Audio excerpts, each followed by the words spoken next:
Hello everyone. हम पढ़ रहे थे म्यूटेशन। अब चलिए स्टार्ट करते हैं हमारी नेक्स्ट क्लास और कंटिन्यू करेंगे म्यूटेशंस को। बात कर रहे थे अपन म्यूटेशंस की। हमने सिंपल सिंपल चीज़ें देखी है कि म्यूटेशन अपने नेचर के हिसाब से रिसेसिव या डोमिनेंट हो सकते हैं, साइज के हिसाब से ग्रॉस हो सकते हैं या पॉइंट म्यूटेशन हो सकते हैं, जिनमें हमने बेसिकली पॉइंट म्यूटेशन को ही पढ़ा है अभी। पॉइंट म्यूटेशन के कई रीजन्स हो सकते हैं, जैसे स्पॉन्टेनियस म्यूटेशन हो सकता है, कोई डीएमिनेशन हो सकता है, वो किसी केमिकल की वजह से भी हो सकता है और स्पॉन्टेनियस भी हो सकता है। रेप्लिकेशन एरर्स हो सकती हैं, स्लीपेज एरर्स हो सकती हैं, कुछ केमिकल्स हैं बेस एनालॉग्स टाइप के, या फिर कोई इंटरकेलेटिंग एजेंट टाइप के, एल्किलेटिंग एजेंट्स टाइप के। तो ये सारे के सारे हमने पढ़े सब्स्टिट्यूशन टाइप के म्यूटेशंस में। अब हम सब्स्टिट्यूशन टाइप के म्यूटेशंस में ही आगे बात करते हैं। हम म्यूटेशंस को कहते हैं सब्स्टिट्यूशन म्यूटेशन। एक टाइप का म्यूटेशन है सब्स्टिट्यूशन म्यूटेशन। सब्स्टिट्यूशन म्यूटेशन का मतलब यह होता है कि जब एक की जगह दूसरा आ जाए तो उसे सब्स्टिट्यूशन कहते हैं। क्योंकि हम बात कर रहे हैं यहां पे डीएनए की, तो यदि डीएनए के अंदर एक न्यूक्लियोटाइड की जगह दूसरा न्यूक्लियोटाइड आ जाता है तो हम इसे कहते हैं सब्स्टिट्यूशन म्यूटेशन। ये सब्स्टिट्यूशन म्यूटेशन दो टाइप के हो सकते हैं, या तो होते हैं ट्रांजिशन जो हमने बात कर ली थी, या होते हैं ट्रांसवर्जन। तो लिखिए इसके अंदर सब्स्टिट्यूशन म्यूटेशन में लिखिए, when one nucleotide is replaced by other nucleotide, it is known as substitution mutation. It is of two types, transition and transversion. तो हम इसके बारे में ज्यादा बात नहीं करेंगे क्योंकि हमने पिछली क्लास के अंदर इनको डिटेल के अंदर पढ़ा है, तो आप वहां से देख लीजिएगा एक बार, ठीक है। अब नेक्स्ट टाइप ऑफ म्यूटेशन है, इसकी हम बात करते हैं, यह है silent mutation. Silent mutation, silent mutation को हम कहते हैं सिनोनिमस म्यूटेशन। सिनोनिमस म्यूटेशन, इस सिनोनिमस म्यूटेशन को हम कह सकते हैं सेम सेंस म्यूटेशन। एक चीज समझिए सिंपल सी, यदि कोई जीन है, मान लीजिए कि ये डीएनए है और डीएनए में ये कोई जीन है, हमको कैसे पता चलेगा कि ये जीन सही है या नहीं है? तो इसके लिए हमारे पास में एक बेसिक सी चीज है कि जीन का एमआरएनए जब बन जाएगा और एमआरएनए से जो प्रोटीन बनेगा, और ये प्रोटीन अगर कोई फंक्शन परफॉर्म करता है तो उस फंक्शन के बेसिस पे हमको पता लगेगा कि ऊपर जो जीन है वो सही है या नहीं है, मतलब वो जीन फंक्शनल है या नहीं है, राइट। इसका मतलब कोई भी जो जीन होता है उस जीन का पता लगता है कि उसके प्रोटीन बन रहे हैं या नहीं बन रहे हैं, उसका प्रोटीन जो है वो फंक्शनल है कि नहीं है, फिनोटाइप आया कि नहीं आया। तो मतलब जीन को तो हम नहीं देख पाएंगे, लेकिन उस जीन से बने प्रोटीन के फंक्शन को ऑब्जर्व कर सकते हैं और उससे आइडिया लगा सकते हैं जीन का। नाउ इस म्यूटेशन का नाम है साइलेंट म्यूटेशन।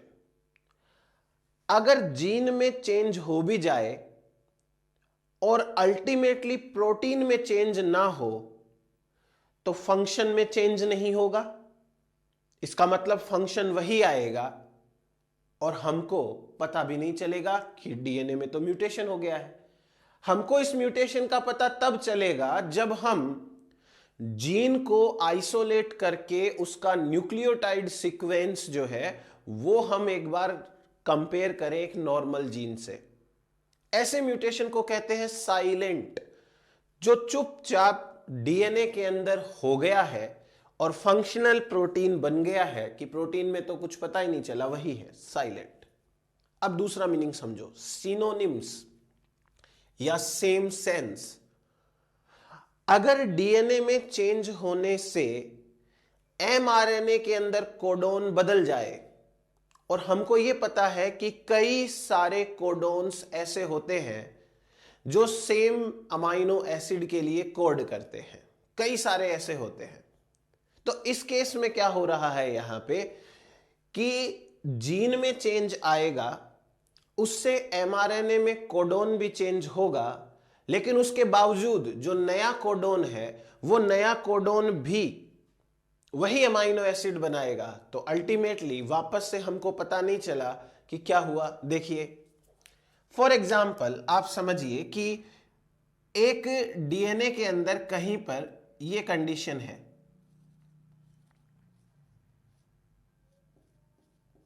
ये इस तरीके से डीएनए के अंदर कंडीशन है, ठीक है। अब इसका जब एमआरएनए बनेगा तो एमआरएनए के अंदर ये कोडोन आ जाएगा, ये एमआरएनए में कोडोन आ गया। अब कोडोन से, इस कोडोन से पर्टिकुलर अमाइनो एसिड के अंदर प्रोलीन अमाइनो एसिड बनता है, प्रोलीन। तो ट्रिपल सी जो है वो प्रोलीन को इनकोड करता है। नाउ इस डीएनए के अंदर चेंज आया, और डीएनए के अंदर चेंज क्या आया कि जी और तीसरा बन गया टी, तो इससे सामने बन गया CCA। इस डीएनए का ट्रांसक्रिप्शन होगा तो एमआरएनए के अंदर कोडोन बनेगा CCA, ये कोडोन बन गया। ये कोडोन बनने के बावजूद भी अभी वापस प्रोलीन ही आ रहा है। क्यों? क्योंकि चाहे ये कोडोन हो या ये कोडोन हो, प्रोलीन ही होता है प्रोटीन के अंदर। तो क्या फर्क पड़ा इस चेंज का? हमको तो मतलब अल्टीमेटली फंक्शन से है, वो तो हो जाएगा। इसे कहते हैं सिनोनिमस या सेम सेंस। ये कोडोन और ये कोडोन सिनोनिमस है, इस कोडोन से और इस कोडोन से सेम ही सेंस निकलता है। ऐसे म्यूटेशन को कहते हैं साइलेंट म्यूटेशन और सेम सेंस म्यूटेशन। अब इस सेम सेंस म्यूटेशन का वैसे देखा जाए तो फायदा है और वैसे देखा जाए तो नुकसान भी है। सेम सेंस म्यूटेशन का फायदा यह है कि इंडिविजुअल को कोई फर्क नहीं पड़ेगा, तो इंडिविजुअल की हेल्थ जो है वो खराब नहीं होगी, वैसी ही बनी रहेगी, इससे इंडिविजुअल की डेथ नहीं होगी। लेकिन इसका नुकसान यह है कि अगर ये सिनोनिमस म्यूटेशंस होते रहेंगे तो पॉपुलेशन में वेरिएशंस नहीं आएंगे, और वेरिएशंस अगर नहीं आएंगे तो इवोल्व नहीं होगी पॉपुलेशन। तो एवोल्यूशन के पॉइंट ऑफ व्यू से तो ये खराब है, लेकिन एक इंडिविजुअल के पॉइंट ऑफ व्यू से देखें तो इंडिविजुअल इनमें बच जाता है, कुछ होता नहीं है उसको। अब लिखो इसके बारे में, लिखिए when changes occur in DNA and even in codons in mRNA, when changes occur in DNA and even in codons in mRNA, still the same amino acid occurs at the same position. Still the same amino acid occurs at the same position. Same amino acid occurs at the same position. So there is no change in the functioning of protein. Such mutations are known as silent mutation. Such mutations are known as silent mutations. They are not useful from the evolutionary point of view. They are not useful from the evolutionary point of view. Evolutionary point of view से ये बहुत ज़्यादा useful नहीं है। चलिए अब बात करते हैं दूसरे टाइप के म्यूटेशंस की। इनका नाम है मिस सेंस, मतलब अब कुछ अलग सेंस निकलेगा। इनको कहते हैं non synonymous, non synonymous mutation. तो ये है non synonymous mutation, miss sense type के म्यूटेशन। यहां पर एक बात तो तय हो गई है कि कोडोन चेंज हो गया तो अब सेंस भी चेंज होगा। यहां पर एमआरएनए के अंदर है कोडोन 1, तो इससे अमीनो एसिड 1 बनेगा। और अगर कोडोन 1 की जगह कोई कोडोन 2 हो गया तो इससे एमिनो एसिड 2 बनेगा। तो अब इतना तो तय है कि प्रोटीन में अमीनो एसिड चेंज होगा ही होगा, ये तो बात कंफर्म हो गई है कि प्रोटीन के अंदर एमिनो एसिड चेंज हो जाएगा। लेकिन अब यहां से दो पॉसिबिलिटीज और आती है। दो पॉसिबिलिटीज कौन कौन सी है? अगर पहले इस अमीनो एसिड का नेचर पोलर है तो दूसरा वाला अमीनो एसिड भी मान लो पोलर ही बन जाए, तो इससे प्रोटीन फोल्डिंग में ज्यादा फर्क नहीं पड़ेगा और हो सकता है कि उस इंडिविजुअल को भी कोई फर्क ना पड़े। लेकिन अगर ये अमीनो एसिड पहले पोलर होता था, बाद में यहां इसी की जगह पर नॉन पोलर अमीनो एसिड आने लग गया है, तो अब ये थोड़ी टेंशन की बात है।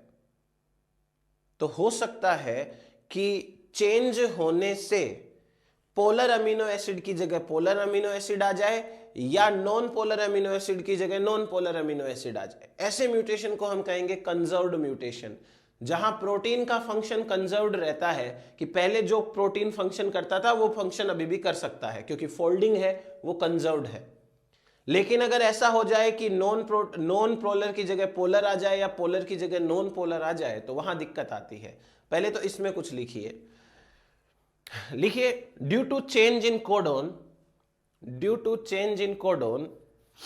amino acid is also change in protein. Due to change in codon, amino acid is also change in protein. Such mutations are known as non-synonymous mutation. They are of two types. Number one, heading डालो,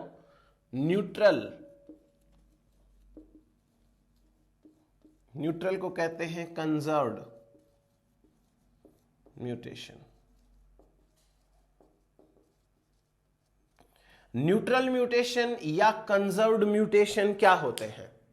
neutral mutation या conserved mutation का मतलब लिखिए, when hydrophobic amino acid is replaced by other hydrophobic amino acid and hydrophilic amino acid is replaced by other hydrophilic amino acid, such mutations are known as neutral mutation. In this case, protein is changed for one amino acid, but still the function of protein is same. So they are known as neutral mutation and they do not affect the fitness of protein as well as individual. ना तो individual की fitness को कोई फर्क पड़ता है, ना protein की फिटनेस को कोई फर्क पड़ता है। फिर दूसरे टाइप के कौन से आते हैं? नॉन कंजर्व्ड टाइप के, non conserved mutations. Non conserved mutation ऐसे म्यूटेशन जहां पर हाइड्रोफोबिक की जगह हाइड्रोफिलिक अमीनो एसिड आ जाए और हाइड्रोफिलिक की जगह हाइड्रोफोबिक अमीनो एसिड आ जाए, तो इसे हम कहते हैं नॉन कंजर्व्ड। इससे प्रोटीन की फंक्शनिंग चेंज होगी। प्रोटीन की फंक्शनिंग चेंज होगी तो या तो इंडिविजुअल बेटर परफॉर्म करना शुरू कर देगा या जो है वो वर्स परफॉर्म करना शुरू कर देगा। ऐसे केस में या तो इंडिविजुअल बेटर हो जाएगा या वर्स हो जाएगा, तो नेचर को मौका मिल जाएगा सिलेक्शन करने का, और जब नेचर को सिलेक्शन करने का मौका मिलेगा तो डेफिनेटली अब नेचुरल सिलेक्शन यहां काम करेगा और वो इंडिविजुअल या तो सरवाइव करेगा या मर जाएगा। तो पॉपुलेशन में वेरिएशंस आने शुरू हो जाएंगे। स्पीसीज के एवोल्यूशन के हिसाब से ये म्यूटेशंस बहुत अच्छे होते हैं, सही होते हैं, ये होने भी चाहिए। लिखिए इसके अंदर, when hydrophobic amino acid is replaced by other hydrophilic amino acid, when hydrophobic amino acid is replaced by hydrophilic amino acid and hydrophilic amino acid is changed by hydrophobic amino acid, Such mutations are known as non-conserved mutation. These mutations are less tolerated. ऐसे mutations को tolerate करना मुश्किल होगा. These mutations are less tolerated. Next point लिखो इसी के अंदर. For evolutionary point of view, non-conserved mutations are more important. For evolutionary point of view, non-conserved mutations are more important. Next लिखिए. However, the probability of all type of mutations are almost the same. However, probabilities of almost all type of mutations are same, but deleterious mutations are less tolerated, hence they are observed less in the population. देखो जो deleterious mutation होगा उससे individual की death हो जाएगी, और death हो गई तो आप पढ़ोगे किसमें? इसलिए जो deleterious mutations होते हैं वो कम टॉलरेटेड होते हैं, और वो कम टॉलरेटेड होते हैं तो वो हमको दिखते ही नहीं है, तो हमको लगता है कि ये होते नहीं है, जबकि वो भी होते हैं, इंडिविजुअल की डेथ हो चुकी होती है. एक पॉइंट और मेंशन करो. Telomere and centromere are the hotspot of mutations. फिर हम पढ़ते हैं अगले टाइप का mutations, nonsense mutations. Nonsense mutation, इसका मतलब आपको समझ में आ गया होगा. नॉनसेंस, ऐसा कोई म्यूटेशन जिसकी वजह से ऐसा कोडोन बन जाए जिसका कोई सेंस ही ना निकलता हो, यानी कि हम बात कर रहे हैं स्टॉप कोडोन की. अगर म्यूटेशन की वजह से स्टॉप कोडोन बन जाएगा, फॉर एग्जाम्पल आप समझिए, जैसे ये एक डीएनए है, जीन का ही स्ट्रेच है, पूरा का पूरा जीन है.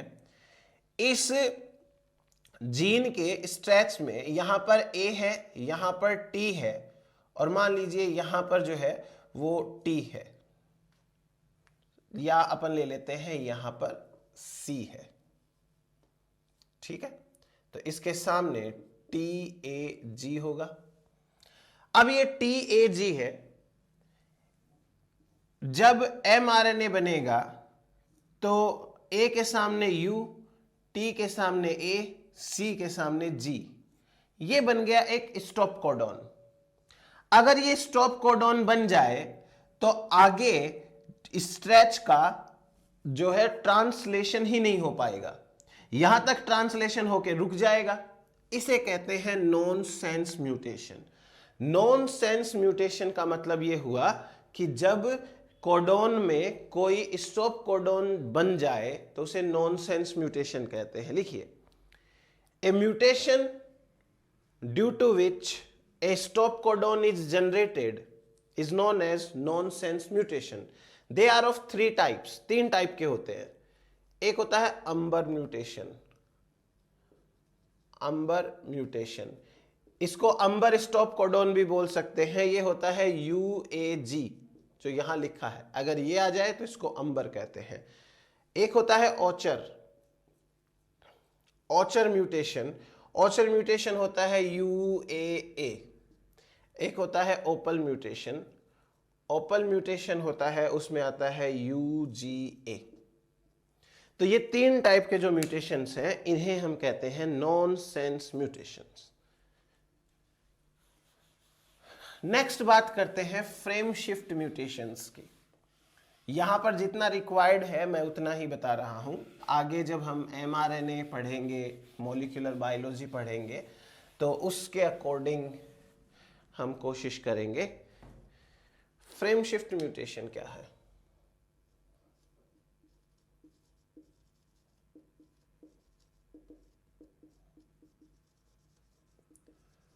फ्रेम शिफ्ट म्यूटेशन का मतलब होता है कि जब रीडिंग फ्रेम mRNA की चेंज हो जाए तो उसे हम कहते हैं frame shift mutation. Frame shift mutation में या तो डिलीशन हो सकता है या फिर इंसर्शन हो सकता है। फॉर एग्जाम्पल दोनों ही ले लेते हैं।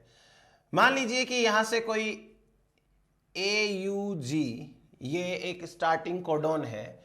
इस स्टार्टिंग कोडोन के बाद में लेट्स सपोज यहां पर आता है GGC, यहां आता है UAU, फिर आ जाता है लेट्स सपोज CAG, ACG, ऐसे करके ये कोई एक mRNA की रीडिंग फ्रेम है।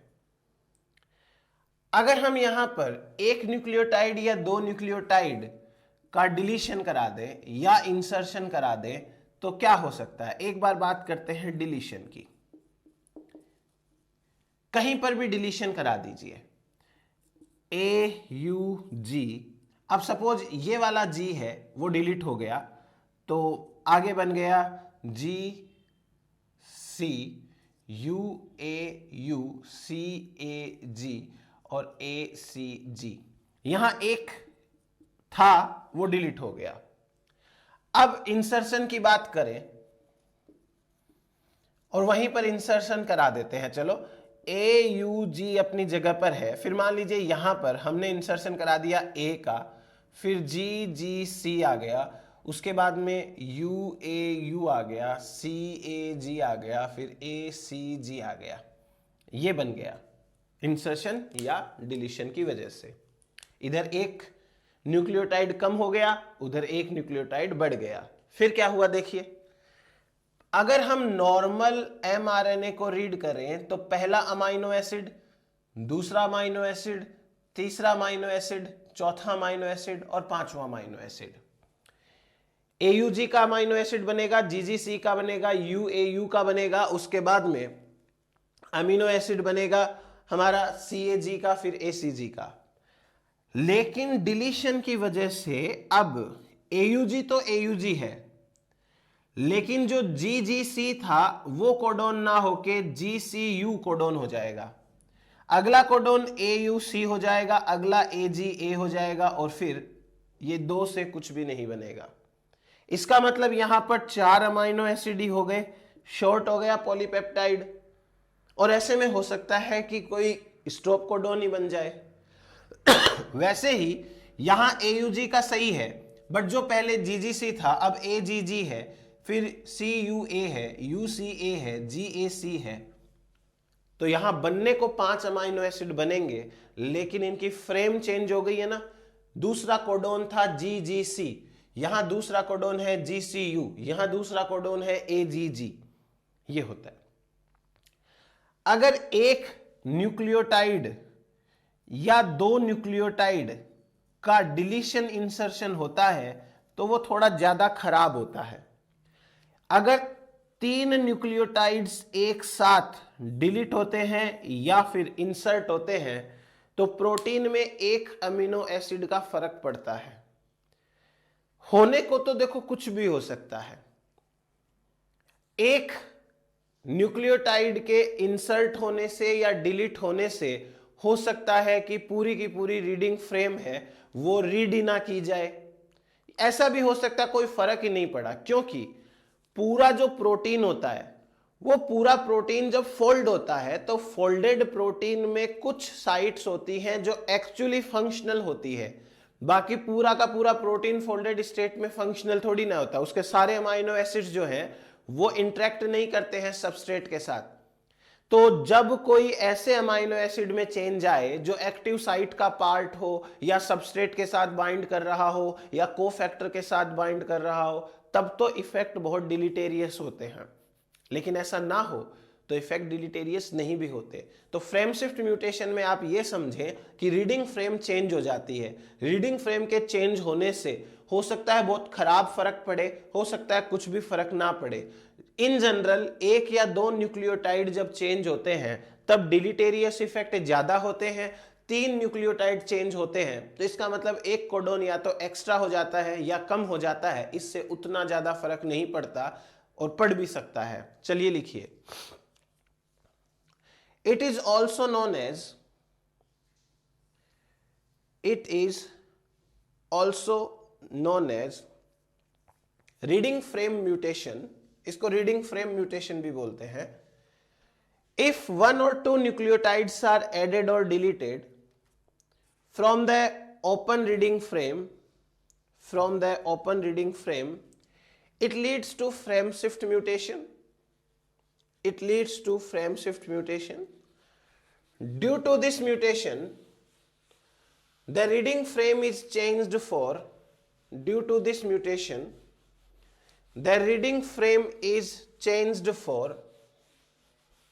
one or two nucleotides, or reading frame is changed for one or two codon, due to which the meaning of protein could be changed. Next point, if three nucleotides are added or deleted, there will be no frame shift.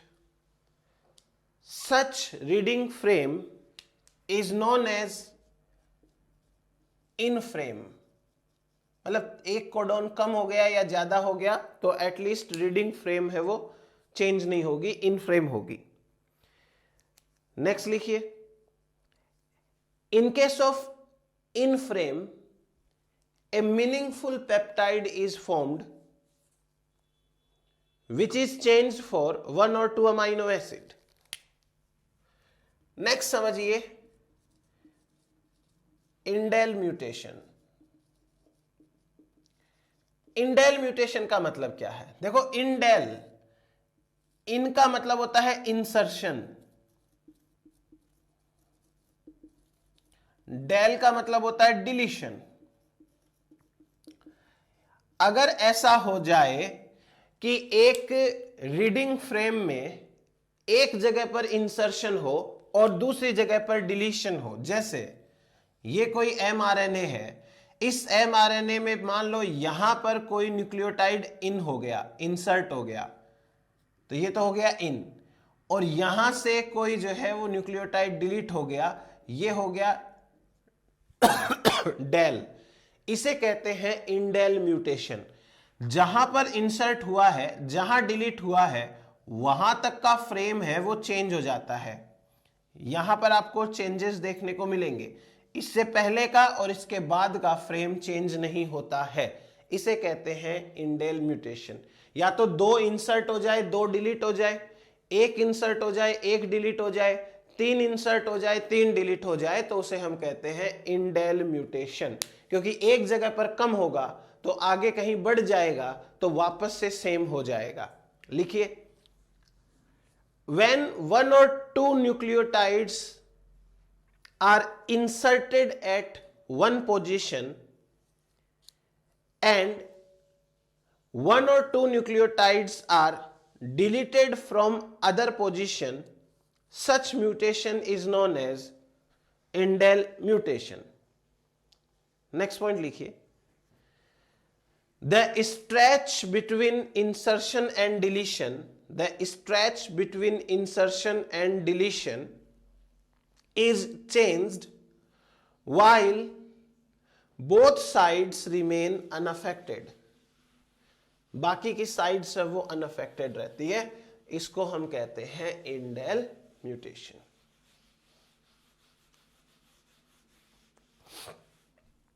Next बात करते हैं polar mutation की।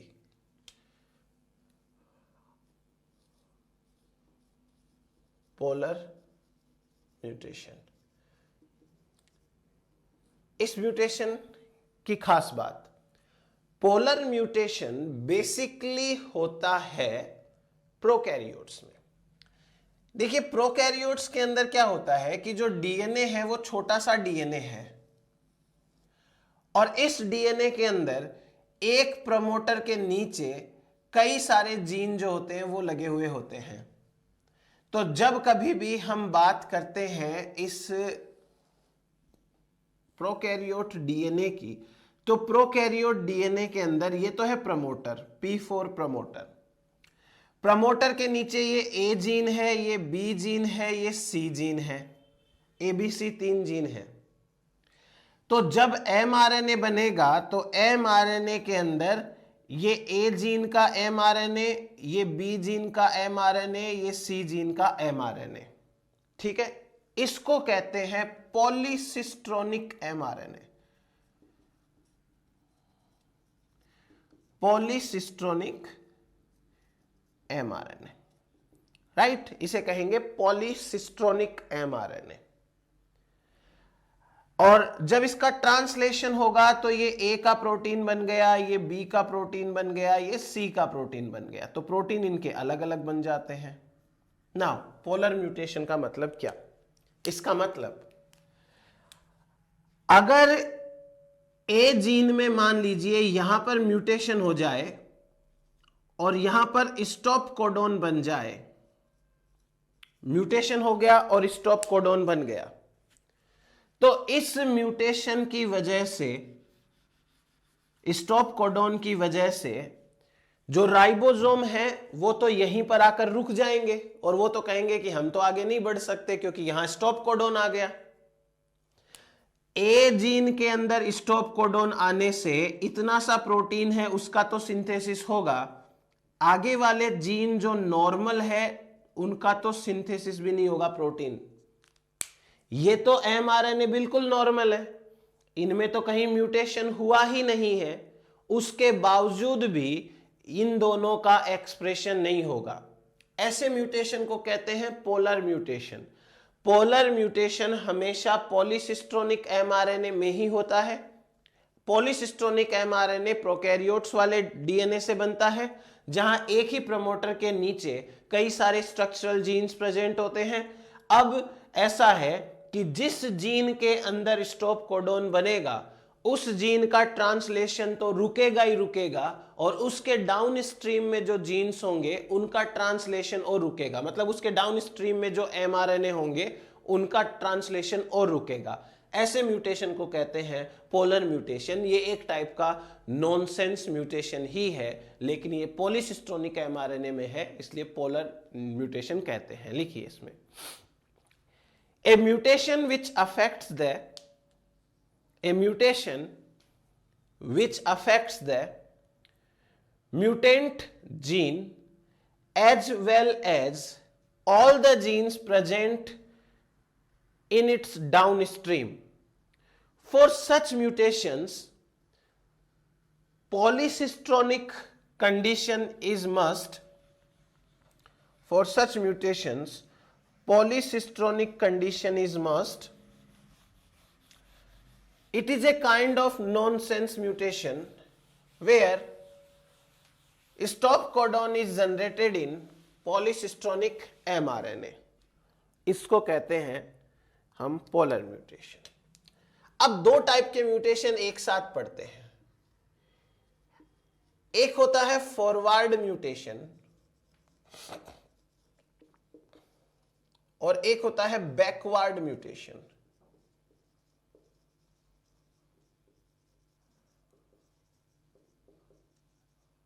Forward mutation, backward mutation, ये क्या होते हैं? पहले forward के ऊपर ध्यान दो। हमारे पास में एक जीन है, जीन 1 बोल देते हैं इसको। ये जीन वाइल्ड टाइप जीन है। वाइल्ड टाइप का मतलब समझते हो, नॉर्मल जीन है। इस जीन में आज से पहले कभी कोई म्यूटेशन नहीं हुआ, ये ओरिजिनल सीक्वेंस है। समझ गया? ये सबसे पहले वाला जो सीक्वेंस है वही सीक्वेंस है। अगर ऐसे जीन में म्यूटेशन हो जाए तो उस म्यूटेशन को हम कहते हैं फॉरवर्ड म्यूटेशन। जैसे यहां मान लीजिए म्यूटेशन हो गया तो ये अब जीन 1 है वो म्यूटेंट फॉर्म में है। इससे इसका फिनोटाइप अफेक्ट भी हो सकता है, मॉडिफाई भी हो सकता है, वो अलग बात है। तो फॉरवर्ड म्यूटेशन को कैसे डिफाइन करेंगे हम? ऐसा म्यूटेशन जो किसी जीन में पहली बार हो रहा हो, या ऐसा म्यूटेशन जो वाइल्ड कॉपी में हो रहा हो, उसे फॉरवर्ड म्यूटेशन कहते हैं। पहले तो ये डायग्राम बनाओ और लिखो। लिखिए, if mutation occurs in wild copy of a gene or mutation occurs for the very first time in a gene, it is known as forward mutation. It is known as forward mutation. इसको तो कहते हैं forward mutation. फिर दूसरे mutation की बात करते हैं। दूसरा म्यूटेशन जो है वो होता है बैकवर्ड म्यूटेशन। यहां पर हमारे पास में दो पॉसिबिलिटीज है। देखिए, एक म्यूटेंट जीन है, इस म्यूटेंट जीन के अंदर वापस म्यूटेशन करवाएंगे। पहली पॉसिबिलिटी कि म्यूटेशन एग्जैक्टली उसी जगह पे हो जहां पहला म्यूटेशन है और उस म्यूटेशन की वजह से वापस से न्यूक्लियोटाइड सीक्वेंस वही बन गया जो पहले था।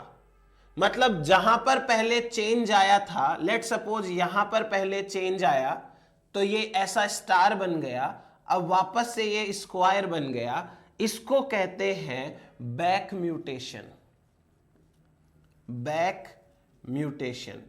तो बैक म्यूटेशन का मतलब समझ में आया? बैक म्यूटेशन का मतलब होता है कि जब म्यूटेंट जीन में एग्जैक्ट उसी जगह वापस से म्यूटेशन हो जाए और वैसा ही म्यूटेशन हो जाए जिससे कि वाइल्ड टाइप के जीन का वापस सीक्वेंस सेम हो जाए और फंक्शन तो सेम होगा ही होगा। इसे कहते हैं बैक म्यूटेशन और ये बैकवर्ड म्यूटेशन का टाइप होता है। दूसरी पॉसिबिलिटी, अगर इसी जीन के अंदर किसी दूसरी जगह म्यूटेशन हो जाए, पहला म्यूटेशन तो अपनी जगह पे है, इसी के पास दूसरा म्यूटेशन और हो गया और उसकी वजह से सपोज करो वापस से वाइल्ड टाइप का फिनोटाइप आने लग गया। म्यूटेशन तो हुआ है बट उससे वापस वही फिनोटाइप बनने लग गया जो पहले बनता था, तो इसको भी कहेंगे बैकवर्ड म्यूटेशन, बट ये कहलाता है रिवर्स म्यूटेशन। अब आप ये डायग्राम बनाओ पहले तो, और इस डायग्राम में यहां पे लिखो जीन 1 के नीचे जो हमने बैक म्यूटेशन लिखा है, लिखिए बैक म्यूटेशन के लिए लिखिए it restores the original phenotype as well as genotype because it occurs at the same position where the first mutation occurred. दूसरे में लिखो it restores the original phenotype but does not restore the original genotype because it occurs at different position than the first mutation. Next लिखिए both mutations are the type of backward mutation. Backward mutation is the mutation which occurs in a mutant gene and it restores the original phenotype. इससे कम से कम original phenotype तो बन जाएगा। Genotype भी original बन जाए तो उसे कहेंगे बैक म्यूटेशन, ना बने तो उसे कहेंगे रिवर्स म्यूटेशन। नेक्स्ट एक और चीज लिखिए, in a population wild type alleles of a gene are more, hence the chances of forward mutations are high than backward mutation. क्योंकि एक पॉपुलेशन के अंदर नॉर्मल जीन्स ज्यादा होते हैं इसलिए उन्हीं के अंदर म्यूटेशन होने के चांस भी ज्यादा होते हैं। फिर आगे पढ़ते हैं सप्रेसिव म्यूटेशंस। सप्रेसिव म्यूटेशंस आपने देखा होगा, अभी हमने रिवर्स म्यूटेशन में क्या किया, हमारे पास में ये जीन था और इस जीन में यहां पे फर्स्ट म्यूटेशन हो रखा था, इसी जीन के अंदर सेकंड म्यूटेशन हो गया और सेकंड म्यूटेशन होने से यहां पर वाइल्ड टाइप का फिनोटाइप बनने लग गया था। इसका मतलब हम क्या कहेंगे कि सेकेंड म्यूटेशन ने फर्स्ट म्यूटेशन के अफेक्ट को सप्रेस कर दिया और वापस वाइल्ड टाइप का फिनोटाइप आने लग गया। सो ये भी एक टाइप का सप्रेसिव म्यूटेशन है, लेकिन ये है इंट्राजेनिक सप्रेसिव म्यूटेशन। एक ही जीन के अंदर सेकेंड म्यूटेशन फर्स्ट म्यूटेशन को सप्रेस कर देता है, तो उसे इंट्राजेनिक सप्रेसर म्यूटेशन कहते हैं। अगर ऐसा हो जाए कि जीन 1, ये है जीन 1, इसके अंदर यहां पर एक म्यूटेशन हो गया और इसके म्यूटेशन की वजह से म्यूटेंट फिनोटाइप आता है। अब कोई जीन 2 था, उस जीन 2 के अंदर भी यहां म्यूटेशन हो गया और इस जीन 2 के म्यूटेशन की वजह से पहला वाला म्यूटेशन है वो सप्रेस हो जाए और वाइल्ड टाइप फिनोटाइप बने, तो इसे कहते हैं intergenic suppressor mutation. Second mutation second gene में हुआ और सेकंड जीन में म्यूटेशन से फर्स्ट जीन का जो म्यूटेंट फिनोटाइप था वो अब वाइल्ड टाइप आने लग गया। इसे कहते हैं इंटरजेनिक सप्रेसर म्यूटेशन। आपको इंटरजेनिक सप्रेसर म्यूटेशन का बेस्ट एग्जाम्पल मिलेगा कहां पे?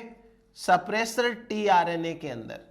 सप्रेसर टीआरएनए में क्या होता है कि जो एमआरएनए है उस एमआरएनए के अंदर स्टॉप कोडॉन आ जाता है, और स्टॉप कोडॉन अगर आ गया तो इस स्टॉप कोडॉन को पहचानने के लिए जो टीआरएनए है उसके अंदर भी म्यूटेशन आ गया एंटीकोडॉन के अंदर, और इस एंटीकोडॉन के अंदर म्यूटेशन आने से जो सप्रेसर टीआरएनए है वो अब नॉर्मल फंक्शन करेगा और यहां एक अमीनो एसिड को ऐड कर देगा। तो ये म्यूटेशन आया एमआरएनए में, पहला म्यूटेशन। ये म्यूटेशन आया टीआरएनए में, ये सेकंड म्यूटेशन है, सेकंड जीन के अंदर है। टीआरएनए अलग जीन से बनता है, एमआरएनए अलग जीन से बनता है। सो इसे कहते हैं सप्रेसर म्यूटेशन। लिखिए, when second mutation suppress the effect of first mutation and restores the wild type phenotype, it is known as suppressive mutation. आगे लिखिए, the site of second mutation may be same or different. Suppressor mutation is of two types: intragenic suppressor mutation, intergenic suppressor mutation. इसका एक example लिख लेना second वाले का, suppressor tRNA.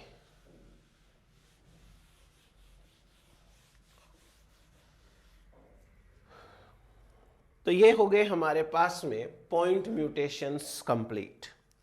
अब हम बात करेंगे ग्रॉस म्यूटेशंस की।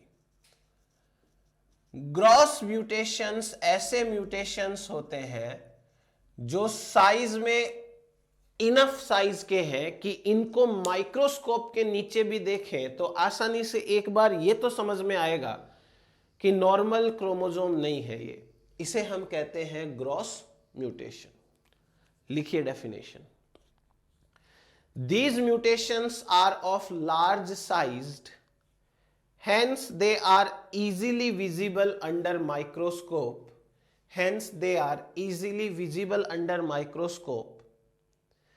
They are also known as chromosomal abbreviations and are of two types. ये दो टाइप के होते हैं। एक होते हैं स्ट्रक्चरल चेंजेस, जहां डीएनए की क्रोमोसोम की स्ट्रक्चर बदल जाती है। एक होते हैं न्यूमेरिकल चेंजेस, जहां नंबर चेंज हो जाता है उसे न्यूमेरिकल चेंज कहते हैं, जहां स्ट्रक्चर चेंज हो जाते हैं उसे स्ट्रक्चरल चेंज कहते हैं। आगे लिखिए, to detect the gross mutations we have to prepare a karyotype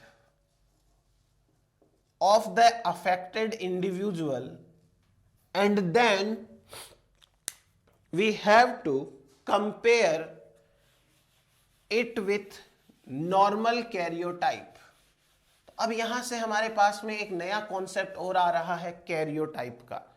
चलो देख लेते हैं कि ये कैरियोटाइप आखिर क्या होता है। तो एक टेक्निक है, इसे कहते हैं कैरियोटाइपिंग। और ये कैरियोटाइपिंग क्या है, बात करते हैं। देखिए, हमारे पास में जितने भी लिविंग ऑर्गेनिजम्स हैं, उन लिविंग ऑर्गेनिजम्स की सेल्स के न्यूक्लियस में उनके अकॉर्डिंग कुछ ना कुछ नंबर में डीएनए होते हैं।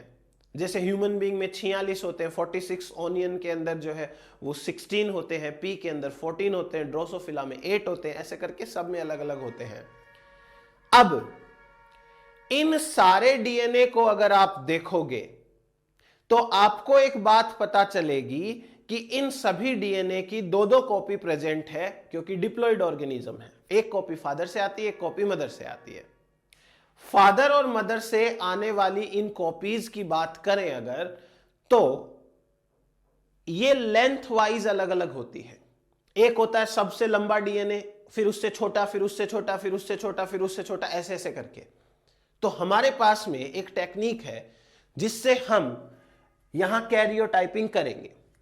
कैरियोटाइपिंग किसे कहते हैं, लिखिए, arrangement of chromosomes according to their size and nomenclate them. उनको अरेंज करना और उनका नोमेनक्लेचर करना। क्या करते हैं, कैसे करते हैं, ध्यान से समझिए। जैसे सपोज ये ह्यूमन की सेल है, कोई भी एक नॉर्मल सेल ले सकते हैं, ये ह्यूमन सेल है। इस सेल को हम भेजेंगे माइटोसिस डिवीजन में। मियोसिस में भेजने की जरूरत नहीं है, क्योंकि काम तो हमारा माइटोसिस से भी चल जाएगा। माइटोसिस में जब हम इस सेल को माइटोसिस डिवीजन में भेजेंगे तो इस सेल के अंदर चेंजेस आना शुरू होंगे और इसमें क्रोमोसोम्स ऐसे बनना शुरू हो जाएंगे। ऐसे क्रोमोसोम्स बनना शुरू हो जाते हैं। अब हमें क्या करना है, इस सेल को एक केमिकल से ट्रीट करना है जिसका नाम है कॉल्चिसिन। कॉल्चिसिन कॉल्चिसिन नाम का केमिकल क्या करता है, स्पिंडल फाइबर्स को नहीं बनने देता। स्पिंडल फाइबर्स नहीं बनेंगे तो ये क्रोमोसोम्स हैं वो अरेंज नहीं हो पाएंगे मेटाफेजिक प्लेट के ऊपर, और ये सेल के अंदर ऐसे ही बिखरे हुए रहते हैं। और ऐसे करके हमारे पास 46 क्रोमोसोम मिलेंगे और ये सेल है वो अरेस्ट हो चुकी है। सेल अरेस्टेड इन मेटाफेज, क्योंकि मेटाफेज में ये क्रोमोसोम्स अरेंज हो जाने चाहिए थे मेटाफेजिक प्लेट पर, बट कॉल्चिसिन की वजह से स्पिंडल फाइबर नहीं बन पाए तो ये अरेंज भी नहीं हो पाए। ठीक है, अब हमें क्या करना है, इस सेल को जूम करना है। इस सेल की पहले फोटोग्राफी लेनी है। फोटोग्राफ लेना, एक बढ़िया सा फोटोग्राफ लेके हम इसको जूम करेंगे। जूम कर लिया फोटोग्राफ को, और इस फोटोग्राफ को हम क्रॉप करेंगे अकॉर्डिंग टू क्रोमोसोम। जैसे बचपन में क्या करते थे ना, अखबार में कोई फोटो आती थी, अच्छी सी कैंची से काट लेते थे उसको, कार्टून वार्टून का, तो वैसे ही इसको क्रॉप करेंगे। जब हम इन सारे के सारे क्रोमोसोम की फोटो क्रॉप करेंगे तो हमको अब इनके साइज के अकॉर्डिंग दो क्रोमोसोम एक जैसे एक जैसे एक जैसे ऐसे मिलने लगेंगे। उनको लाइन से अरेंज कर देंगे। कैसे करना है, ध्यान से समझिए। जैसे जो क्रोमोसोम सबसे लंबा होगा वो क्रोमोसोम आप सबसे पहले अरेंज करिएगा। यह है सबसे लंबा वाला क्रोमोसोम। इस क्रोमोसोम के जैसा का जैसा आपको एक और क्रोमोसोम देखने को मिलेगा। ये हो गया हमारे पास में पहला पेयर, इसको नाम दे देंगे 1 1, क्रोमोजोम 1, क्रोमोजोम 1। आई बात समझ में? इसके बाद में इससे जस्ट जो छोटा क्रोमोजोम है, उस छोटे वाले क्रोमोजोम को ऐसे अरेंज कर देंगे, उसको नाम दे देंगे क्रोमोजोम 2, और इसकी भी 2 कॉपी होगी, देख लेना आप, 100% इसकी भी 2 कॉपी होगी, इसको हम कहेंगे क्रोमोजोम 2। तो क्रोमोजोम 1, क्रोमोजोम 2, ऐसे ही करके 3 3 4 4 5 5 6 6 ऐसे करके अरेंज कर लेंगे।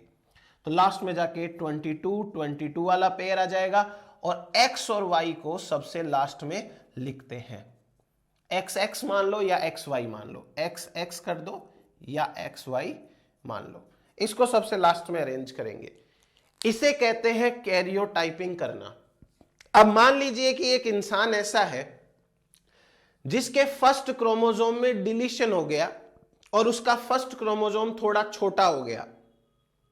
यह एक नॉर्मल इंसान का कैरियोटाइप है। तो आप क्या करो, जो आदमी आया आपके पास, उसकी किसी भी सेल को मेटाफेज में ले जाकर के अरेस्ट कर लो, माइटोसिस के अंदर ले जाओ, कोल्चिसिन से ट्रीट करो, अरेस्ट हो जाएगी। उसकी फोटो ले लो सेल की, जूम करो, उसके क्रोमोजोम काट लो। आप उसके क्रोमोजोम की साइज को इनके साथ मैच करो, एक सेम पिक्सल के ऊपर जूम करना है। ये कैरियोटाइप जिस पिक्सल के ऊपर जूम हुआ है, उसी पिक्सल के ऊपर आपको उसका कैरियोटाइप जूम करना है। तो आपको एक अपने आप समझ में आ जाएगा कि आखिर कौन सा वाला क्रोमोजोम है वो हमारे पास में कौन से नंबर का है। अगर पहले क्रोमोजोम में कोई दिक्कत आएगी तो आप पहले वाले के साथ मैच कर लोगे। इसे कहते हैं कैरियोटाइपिंग करना। अब इस कैरियोटाइपिंग के अंदर आपको थोड़ी बहुत बातें हैं वो ध्यान रखने वाली है। वो क्या क्या है मैं आपको लिखा देता हूं। जैसे सबसे लंबा क्रोमोजोम है उसको सबसे पहले रखना है और उसको क्रोमोजोम 1 नाम देना है। ये रूल है, ऐसे समझ लो। लिखो पहली line, largest chromosome should be placed first and given number 1। सबसे बड़े क्रोमोजोम को पहले रखना है और उसको 1 नंबर देना है। दूसरा लिखिए, ऑटोजोम्स आर केप्ट फर्स्ट। ये सारे ऑटोजोम्स है, पहले इनको रखना है, एक्स वाई को बाद में रखना है। Autosomes are kept first, X Y are kept in the last. फिर आगे लिखिए, short arm should be upside and long arm should be downside. Short arm should be designated as P arm and long arm should be designated as Q arm। छोटी arm है उसको ऊपर लिखना है, बड़ी आर्म है उसको नीचे लिखना है, इसको P बोलना है, इसको Q बोलना है। देन एक चीज है ह्यूमन के बारे में समझो। हमने इनको साइज के बेसिस पे अरेंज किया तो 21, उसके बाद 22, फिर ये 23 ऐसे आएगा। अगर हम साइज के अकॉर्डिंग बात करें तो 21 की साइज थोड़ी सी बड़ी है 22 की साइज से। ठीक है, यही तो होगा ना, तभी तो हमने 21 को पहले रखा। और दूसरी बात, एक इन जनरल बात है कि जिस क्रोमोजोम की साइज बड़ी होगी उसके ऊपर ज्यादा जीन होंगे, ये बात भी तय है। तो साइज जिसकी ज्यादा बड़ी है उसके ऊपर जीन का नंबर भी ज्यादा होगा। तो कायदे से 21 वाले क्रोमोजोम की साइज बड़ी है, इस पे जीन ज्यादा होने चाहिए। लेकिन ह्यूमन के लिए याद रखना कि साइज तो 21 की बड़ी होती है, बट इसके कंपैरिजन में 22 के ऊपर ज्यादा जीन होते हैं, चाहे साइज इसकी थोड़ी छोटी है। लिख लीजिए, in humans 21st chromosome is, in humans 21st chromosome is larger than 22nd chromosome, but the number of genes are more on 22nd chromosome as compare to 21st chromosome. 21st के comparison में 22nd पे ज्यादा है, 21st के comparison में 22nd के ऊपर jeans का नंबर ज्यादा है। तो ये हो गया हमारे पास में। अब ऑन द बेसिस ऑफ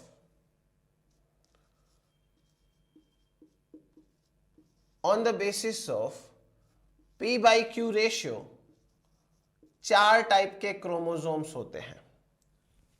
पहला क्रोमोसोम, इसे कहते हैं मेटासेंट्रिक।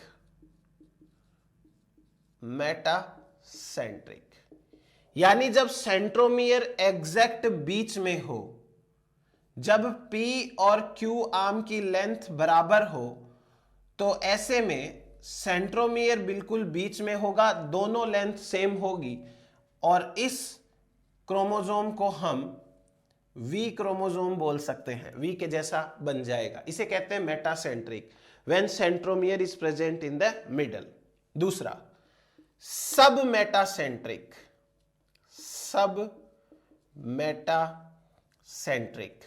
सब मेटासेंट्रिक का मतलब P आर्म थोड़ी सी छोटी है Q आर्म से, क्योंकि जो सेंट्रोमियर है वो एग्जैक्ट सेंटर में नहीं है, थोड़ा सा ऊपर नीचे है, तो एक आर्म छोटी बन जाती है, एक आर्म बड़ी बन जाती है, यहां दोनों इक्वल है।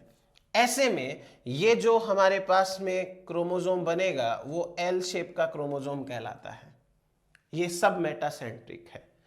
फिर इसके बाद में आता है एक्रोसेंट्रिक। एक्रोसेंट्रिक का मतलब जब P आर्म थोड़ी ज्यादा ही छोटी हो Q आर्म से, सेंट्रोमियर काफी ऊपर की तरफ खिसक गया, तो P आर्म छोटी हो गई ज्यादा और Q आर्म थोड़ी ज्यादा बड़ी हो गई। इसको हम कहते हैं जे शेप्ड क्रोमोसोम, ऐसे जे शेप्ड क्रोमोसोम। फिर एक आता है टीलोसेंट्रिक। जब सेंट्रोमियर बिल्कुल से टीलोमर पोजीशन पे पहुंच जाए तो P आर्म एब्सेंट होती है, ओनली Q प्रेजेंट होती है, जैसे कि ये रहा ऐसे यहां पे। तो इस केस में इसे हम कहते हैं आई शेप्ड क्रोमोसोम। तो ये 4 टाइप के क्रोमोसोम्स होते हैं on the basis of length of P and Q arm. फिर इसके बाद आगे हेडिंग डालो, हेडिंग में लिखो कि chromosomal bending technique. Chromosomal bending technique मैं आपको डिटेल में तो बाद में पढ़ाऊंगा, यहां पर एक बार काम चलाने लायक बता देता हूं, खाली 2-4 बातें। क्रोमोसोमल बेंडिंग टेक्निक, देखिए क्रोमोसोमल बेंडिंग टेक्निक में हमें क्या करना होता है, एक क्रोमोसोम है, इस क्रोमोसोम को डिफरेंट डाइज के साथ में स्टेन करेंगे। जब हम इसको डिफरेंट डाइज के साथ में स्टेन करते हैं तो इसके ऊपर हमको बहुत सारे बैंड्स देखने को मिलते हैं। जैसे ऐसे आपको इसमें बैंड्स देखने को मिलेंगे पक्का, इस तरीके से। अब हमें पहले तो इन बैंड्स को नाम देना है, पेरिफ्री से सेंटर की तरफ हमको बढ़ना है। जो सबसे पेरिफ्री पे है वो 1, फिर 2, फिर 3, फिर 4, फिर 5, और ऐसे ही इधर भी 1, 2, 3, 4, 5, 6, 7, 8। ये P आर्म के हैं, ये Q आर्म के बैंड्स हैं। तो हमने पहले तो क्या किया, इनको नाम दे दिया। अगर हम जूम करके देखें, इस बैंड को बाहर निकालें, ये एक बैंड है, इस बैंड को बाहर निकालें तो हमको पता चलेगा कि इस बैंड में खुद में ही कई सारे इंटर बैंड्स बने हुए हैं। ये है इंटर बैंड्स। एक बैंड में काफी सारे और बैंड होते हैं छोटे छोटे, इन्हें कहते हैं इंटर बैंड्स। ये जो इंटर बैंड्स यहां पे है, इनमें जीन्स प्रेजेंट है।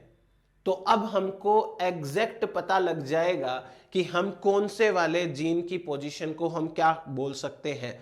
फॉर एग्जाम्पल, हमारे पास एक जीन है जिसका नाम है P53 जीन।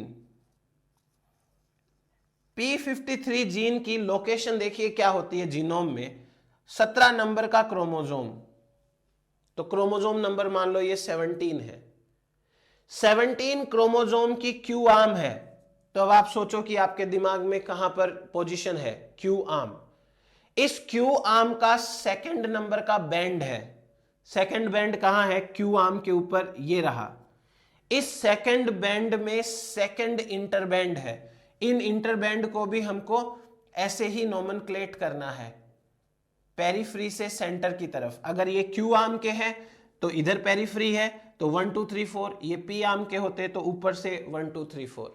तो 17 नंबर के क्रोमोसोम में क्यू आर्म, सेकंड बैंड और सेकंड इंटरबैंड, यहां अगर हम इसका इंटरबैंड निकाल के देखें तो 1 2 3 4 5, यहां पर कहीं पर p53 जीन है।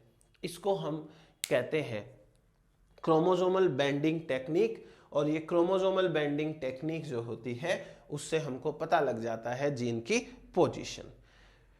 फिर 4 टाइप की टेक्निक इस्तेमाल करनी है, लिख लीजिए एक बार, मैं आपको डिटेल में बताऊंगा कैसे करते हैं इसको। पहली है जिम्सा स्टेन। जिम्सा स्टेन, इसको कहते हैं जी बेंडिंग। जिम्सा स्टेन या जी बेंडिंग के अंदर जो डीएनए को आप ट्रीट करोगे, सबसे ज्यादा इस्तेमाल की जाने वाली ये बेंडिंग टेक्निक है, मोस्ट कॉमन है। और इस बेंडिंग टेक्निक से 80 रिच रीजन है वो स्टेन होते हैं। तो डीएनए में जहां जहां 80 रिच रीजन होंगे वो स्टेन हो जाएंगे। दूसरा, जिम्सा के बाद में एक है आर बेंडिंग। आर बेंडिंग का मतलब है रिवर्स बेंडिंग। रिवर्स बेंडिंग ये जिम्सा की रिवर्स है। जिम्सा में जो स्टेप यूज करते हैं जी बेंडिंग में, उसके थोड़े से उल्टे स्टेप यहां इस्तेमाल करते हैं। तो ये हो गई आर बेंडिंग या रिवर्स बेंडिंग। इसमें जीसी रिच रीजन है वो स्टेन होता है। तो जिम्सा की उल्टी है आर, तो 80 का उल्टा जीसी, वो स्टेन हो जाता है। फिर तीसरे तरीके की जो बेंडिंग टेक्निक है, इस टेक्निक का नाम है सी बेंडिंग। सी बेंडिंग, सी बेंडिंग का मतलब होता है constitutive heterochromatin bending. Constitutive heterochromatin bending. Constitutive heterochromatin bending. तो कॉन्स्टिट्यूटिव हेट्रोक्रोमेटिन बेंडिंग क्या होती है? ऐसे रीजन को वो स्टेन करेगी जो कॉन्स्टिट्यूटिवली हेट्रोक्रोमेटिन ही हो। So it is used for telomere and centromere. It is used for telomere and centromere. Centromere और टीलोमर के लिए इस्तेमाल की जाती है ये। फिर आगे लिखिए, एक और टाइप की बेंडिंग है क्यू बेंडिंग। लास्ट है क्यू बेंडिंग। क्यू बेंडिंग के अंदर एक डाई इस्तेमाल की जाती है जिसका नाम है क्यूनाक्राइन। क्यूनाक्राइन डाई इस्तेमाल की जाती है। क्यूनाक्राइन जो डाई है, ये डाई एक स्पेशल टाइप की डाई है और ये फ्लूरोसेंट डाई है, जी बेंडिंग के जैसे ही इस्तेमाल होती है। इसका नाम है क्यूनाक्राइन मस्टर्ड। क्यूनाक्राइन मस्टर्ड फ्लूरोसेंट डाई है।